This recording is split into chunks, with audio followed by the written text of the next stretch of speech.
सर्वप्रथम शिव गुरु की चरणों की प्रणाम, मैया भवानी की चरणों की प्रणाम, हरिंदर भैया की चरणों की प्रणाम, लीलम दीदी की चरणों की प्रणाम, कथा सुनने वाला सारे गुरु भाई बहन की चरणों की प्रणाम। मेरा प्रणाम स्वीकार हो। हे महादेव जी, मेरा प्रणाम स्वीकार हो। आए गुरु भाई बहन, बहुत बढ़िया एगो कहानी सुनाओ तनी। जौन कहानी ऐसन बा कि दुख के समय में कुछ लोग भगवान के याद करेला, आ जब दुख के दिन बदल जाला, सुख जब आ जाला तब भगवान के भुला जाइल जाला। यही के संबंध में एगो नास्तिक भक्त के बहुत बढ़िया कहानी बा। एक कहानी के सुनी, आ ये कहानी के जब अंत तक सुनेम तब ये कहानी के निचोड़ समझ में आई। उसे आधा अधूरा कहानी ना सुने के चाही। जौन भी कहानी सुनी ओकरा के पूरा सुनी कि सब समझ में आवे। ताई एगो गांव में एगो परिवार रहे, गरीब परिवार रहे। वो परिवार के जे सदस्य रहे उनकर नाम मदन रहे। मदन के एगो पत्नी रहली, आ उनका दूगो लड़का रहे लो। पत्नी के नाम शोभा रहे। बहुत गरीब रहे लोग, बहुत गरीबी झेलत रहे लोग। गरीबी ऐसन रहे कि उनकर दूगो जौन लइका रहे वो लइका सन के पोसे पाले में बहुत कठिन होखे, बहुत दुख होखे। दूगो लड़का रहते हुए वो लोग के जिंदगी जौन रहे वो बहुत बेकार रहे गरीबी के कारण। अब गरीबी इतना रहे कि वो गरीबी के दिन में ई पति पत्नी जौन रहे लो बहुत ज़्यादा महादेव जी के भक्ति करे लो, पूजा करे लो। ऐसे कि वो लोग के दुख के दिन रहे। आ महादेव जी दयालु हैं, ऐसे वो महादेव जी के ध्यान धरे लोग, पूजा करे लो। पूजा के बाद हर दम हर पल अपना मन में ध्यान धरे लोग, शिव जी के मन में बसा के रखे लोग कि हे शिव जी, हे महादेव जी, हमनी के गरीबी जौन बा गरीबी दूर करी। हमार दूगो लइका बा, ये दूगो लइका सन के पोसे पाले में कुछ खियाओ पियाओ में बहुत कठिन होता। ये दूगो बच्चा के दुख देख के बहुत टेंशन होता, बहुत पीड़ा होता। यही के चलते ये लोग के महादेव जी के बहुत ज़्यादा याद करे लोग, ध्यान धरे लोग अपना दुख के दिन में। अब ये लोग के ध्यान जौन जे रहे इतना ना बिजोड़ ध्यान ये लोग के भइल, इतना ना भक्ति ये लोग के अटूट भइल कि बेबस होके महादेव जी के एक दिन सपना में दर्शन देवे के पड़ गईल। काहे कि देखी गुरु भाई बहन, पूजा एगो अलग चीज हो गईल, आ एगो ध्यान जौन बा वो अलग चीज हो गईल। ध्यान के द्वारा भगवान के पास सकल जाता, या महादेव के पास सकल जाता, शिव जी के पास सकल जाता। ध्यान एगो ऐसन चिन्ह। ध्यान के मतलब हो गईल कि हर दम हर पल हर क्षण मन में बसा के केहू के बैठौले बानी, वो ध्यान हो। पूजा तो एगो समय होला, सुबह शाम में पूजा कर लियला थोड़ा सा जल फूल लेके, लेकिन ओसे ज़्यादा महत्व होला ध्यान के। ध्यान जब कर लिया कुछ के तो ध्यान के मतलब हो गईल कि ध्यान जब धैले बानी तो हर पल हर क्षण मन में बसौले बानी। आ जब मन में कोई के बैठा लियाई बसा लियाई तो देवी देवता होखे या मानव होखे, चाहे जे कुछ भी होखे, बेबस होखे के परी। जीव जानवर तक लेके पशु पंछी तक लेके ध्यान में धके आ ओकरा के अपना बस में कर लियला। तो ऐसा ही ये ऐसा ध्यान धैलक लोग कि महादेव जी के बेबस होखे के पड़ल। आ बेबस होके महादेव जी आके हकीकत में तना लेकिन सपना में आके दर्शन देनी। मदन के कहनी कि हे मदन, तू उठ, तहरा भक्ति से हम प्रसन्न हो गईनी। आज से तहरी दुख जौन बा दूर हो जाई, लेकिन एकरा खातिर तहरा एगो व्यापार करे के पड़ी। बिना मेहनत कैले बिना कमैले तो कुछ हासिल ना हो सकता। तो तू एगो व्यापार कर, आ ओमे हम तोहर साथ देम। तोहर सब दुख दूर हो जाई, तोहर सुख के दिन आ जाई, सब गरीबी तोहर खत्म हो जाई। तो मदन कहले कि व्यापार करे खातिर कुछ गाला पूंजी के जरूरी होला, कुछ लागत लागेला।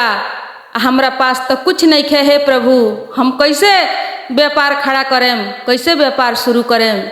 महादेव जी कहनी कि देखो तू कल सवेरे अपना पूजा घर में जइह, तहरा पूजा घर में एगो छोटा सा थैली मिली, वही थैली में कुछ पैसा मिली, वही पैसा के द्वारा तू एगो कोनो व्यापार शुरू करीह। वो व्यापार के शुरू कैला के बाद तोहर सब दुख जौन बा दूर हो जाई, तोहर गरीबी दूर हो जाई। अब सवेरे इतना कह के महादेव जी अंतर ध्यान हो गईनी। सवेरे मदन अपना पूजा घर में गईलन। पूजा घर में जब गईलन तो सच में देखलन कि एगो छोटा सा थैली रहे और वो थैली में कुछ पैसा रहे। वो पैसा के लेके महादेव जी के धन्यवाद दिलन और धन्यवाद देके अपना पत्नी के बतौलन। पत्नी के बता के कुछ सोच समझ के एगो छोटा सा कपड़ा के व्यापार कैलन। उ कपड़ा के व्यापार जब कैलन तो बहुत बढ़िया से कपड़ा के व्यापार जौन बा उनकर चले लागल। कैसे ना चली दीदी, जहाँ महादेव जी के कृपा रहे, महादेव जी साथ रहनी, बहुत बढ़िया। धीरे धीरे उ कपड़ा के जौन व्यापार बा बढ़े लागल, दिन दुगुनी रात चौगुनी होखे लागल। अब सब गरीबी जौन बा इनकर दूर हो गईल, सब सुख हो गईल, खाए पिए के, पहने ओढ़े के, घर दुआर के बहुत बढ़िया तरक्की होखे लागल। तरक्की तो होखे लागल दीदी, लेकिन देखी जैसे ही दुख दूर भइल आ सुख के जब दिन आ गईल, जब दिन बदल गईल, तो इनकर मदन के ध्यान जौन बा धीरे धीरे कम होखे लागल महादेव जी पर से। इनकर पूजा पाठ, इनकर ध्यान, मठ मंदिर, टोटल चीज धीरे धीरे कम होखे लागल। इनकर सिर्फ ध्यान रहे तो अपना व्यापार पर, अपना बिजनेस पर बस तरक्की करे के सोचस। हाव दिनों रात अपना व्यापार के चिंता में रहस, तनको समय पूजा पाठ में ना देस आ ना ही महादेव जी के कबो याद करस, ना ध्यान में राखस। देखी दिन बदलते इनकर मन बदल गईल, इनका घमंड हो गईल, अहंकार हो गईल, सब कुछ भुला गईलन कि कौन दिन हम देखले रहनी, केकरा वजह से आज हम आगे बढ़ल बानी, आई दुख के दिन खत्म होके हमरा सुख मिलल बा, सब कुछ भुला गईल, सब खत्म हो गईल। अब एक दिन के बात हो कि उनकर पत्नी जौन रहली वो कहली कि देखी जी आज हम महादेव जी के घर में पूजा करावतनी, महादेव जी के पूजा में रहुआ रहे के पड़ी, कुछ टाइम देवे के पड़ी आ कुछ पैसा के जरूरी बा, पूजा के सामान किने खातिर, कुछ फल फूल या पर प्रसादी किने खातिर कुछ पैसा चाही आ रहुआ रहे के पड़ी, आज कुछ समय देवे के पड़ी। लेकिन ई मदन जौन बाड़न ई कहलन कि ना, हमरा पास इतना टाइम नहीं खे कि हम तारा पूजा में आके बैठेम आ हम समय देम, हमर बहुत काम पड़ल बा, हमरा अपन व्यापार देखे के बा, हमर बिजनेस देखे के बा, हमरा पास उतना फालतू के पैसा नहीं खे कि तोहरा के झूठ मूठ के प्रसादी आ पान फूल किने खातिर हम पैसा देम। ई सब पखंड है, ई सब बखेड़ा तू मत करो। कहली उनकर पत्नी कि देखी पखंड आज कहतनी, लेकिन यह महादेव की कृपा हो कि हमनी के आज आगे बढ़ल बनी सन। हमनी के वो दिन याद बा जौन दिन हमनी के दू सांझ के रोटी ना मिलत रहे, बहुत गरीबी रहे, रउआ कैसे भुला गईनी उ दिन। लेकिन मदन कहलन कि ना, उ सब हमरा मेहनत के बल पर भइल बा, हम मेहनत कैले बानी, रातों दिन परिश्रम करतानी, तब जाके हम आगे बढ़ल बानी। ये सब तू छोड़ दो बखेड़ा, ये सब से कुछ ना होखेला, हम मेहनत ना कैले रहती तो कुछ आगे ना बढ़ रहती सन, कुछ ना हमनी के भई रहित। कह के इटार के चल गईलन, ना एको गो पैसा देलन आ ना ही पूजा में शामिल भइलन दीदी। अब उनकर पत्नी जौन बाड़ी बड़ा दुखित भइली, दुखित होके अपना पास में कुछ पैसा रहे वही पैसा से ऊपर प्रसादी मंगौली, पूजा कैली, महादेव जी से माफ़ी मंगली कि हे महादेव जी माफ़ करें इनका के, इनका घमंड हो गईल बा। ऐसे कह के पूजा उजा कह के आ पर प्रसादी बटली, लेकिन उनका पति के सेवा से वो सब बात भुला गई रहे, उनका घमंड हो गई रहे बहुत ज़्यादा। अब देखें कुछ दिन के बाद अचानक एक दिन रात में बहुत ज़्यादा आंधी या तूफान आयल। आंधी या तूफान के कारण उनकर दुकान जौन बा उनका दुकान के कुछ नुकसान हो गईल, दुकान के दीवाल कुछ ढह डू गईल, कुछ क्षति हो गईल। अब क्षति भइला के बाद जब सवेरे गईलन मदन देखलन तो देख के आ टूटल फूटल जौन रहे सबके मरम्मत करैलन। मरम्मत करा के फिर से बिजनेस अपन शुरू कैलन। आ पैसा के घमंड रहे, पैसा के बल पर सब कुछ फिर पहले से खड़ा हो गईल, पहले के जैसन होखे लागल। ओकरा बाद एक दिन के बात हो कि उनका दुकान में अचानक रात में एगो चोर घुस गईल आ चोरी हो गईल बहुत कुछ, उनकर कपड़ा बहुत कुछ चोरी भइला के बाद जब सवेरे गईलन देखलन तो ओहू के फेन से उ ठीक कर लेलन। चोरी भई रहे तो सब फेन से व्यापार अपन किन के नया सामान मंगा के खड़ा कैलन, फिर शुरू कर लेलन। कौनो गम ना भइल, लेकिन चिंता रहे अपना व्यापार के आगे बढ़ावे के, बहुत बड़का बनावे के, तरक्की करे के। अब एक दिन के बात हो कि देखी गुरु भाई बहन, इतना घटना भइला पर भी इनका चेत ना भइल, समझ में ना आवे कि कौना वजह से होता, ई काहे एंग होता। अब ओकरा बाद एक दिन के बात हो कि लाइन के माध्यम से लाइन कोनो एने ओने होइला के नतीजा से रात में उनका दुकान में आग लग गईल। आग लग के पूरा उनकर कपड़ा जर के राख हो गईल, सारा नष्ट भ्रष्ट हो गईल। अब सवेरे जब गईलन देखा तरन की दुकान पूरा जर के राख हो गईल बा, माटी मिल गईल बा। तब जाके उनका ऐसन घटना जब देखलन पूरा के पूरा जब विनाश हो गईल तो उनका सीधे महादेव जी के याद आईल। समझ गईलन कि महादेव जी के कृपा हो, महादेव जी देले रहनी है एकरा के, हम महादेव जी के भुला गईनी, वही के चलते हमर सब नाश हो गईल, सब कुछ विनाश हो गईल।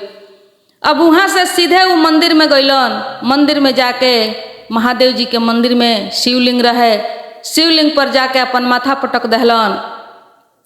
माथा पटक के रोए लगलन कि हे प्रभु, हे नाथ, हमरा एहसास हो गईल हमरा गलती के कारण, हमरा अहंकार के घमंड के कारण हमारी नुकसान भइल बा, ई क्षति भइल बा। माफ़ करी हे प्रभु, हे नाथ, माफ़ करी। बहुत जोर जोर से विलाप करे लगलन, अपना आप के गलती के एहसास करे लगलन, पछताप करे लगलन। बहुत ज़्यादा जोर जोर से चिल्लाए लगलन। ओकरा बाद महादेव जी के छाया प्रकट भइल। छाया प्रकट होके कहनी महादेव जी बतौनी कि देखो ई सही में हमरे कृपा हो कि सब नुकसान भइल बा, आई क्षति भइल बा। ऐसे भइल बा कि तहरा बहुत ज़्यादा अपना व्यापार पर, अपना धन पर, अपना पैसा पर घमंड हो गई रलो। घमंड के कारण तू पूजा पाठ, तीर्थ धाम, दान पुण्य सब कुछ छोड़ दिल रहो। पूजा में समय तो नहीं खे, तू 2 रुपया भी खर्चा नहीं करत पर प्रसादी किने खातिर, आ ना ही कोनो गरीब गुरबा के तू कहियो दान पुण्य करता रह। सीधे हाव हाव धन जोड़े में लागल बड़ो।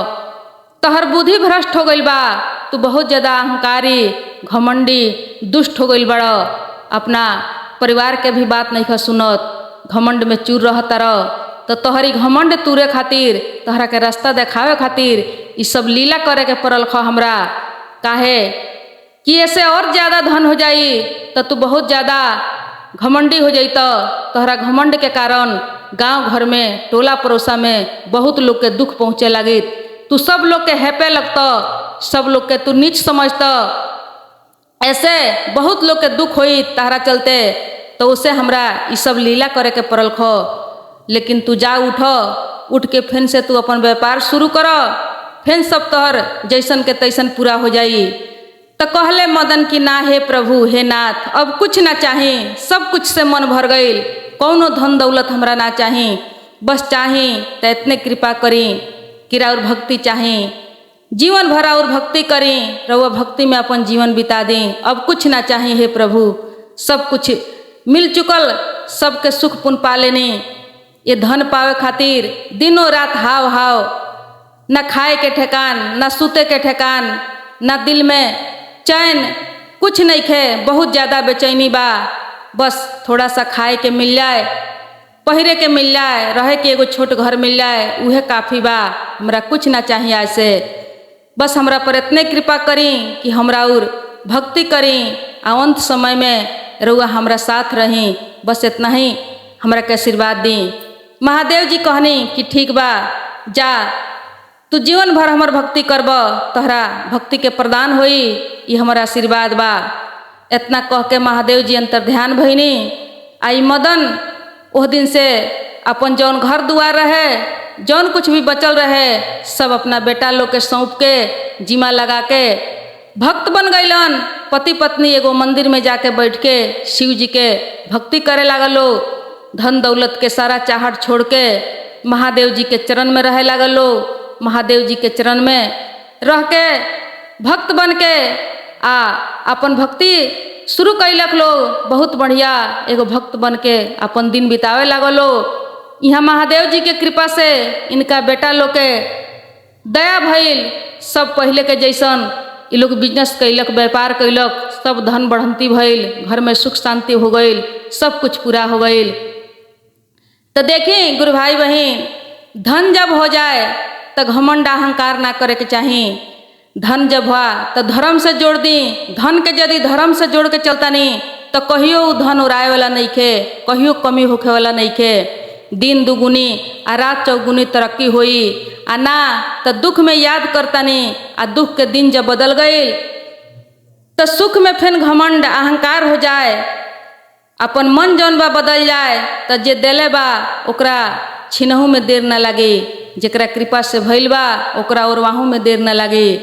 तो यदि मिलल बा तो धन के धर्म से जोड़ के चली, दान पुण्य करी, ये अपन मन विचार सही राखी, तब देखी भगवान की कृपा कैसन होता, महादेव की कृपा कैसन होता। जीवन भर सुख से रहें, सुखी जीवन बितावे के मिली।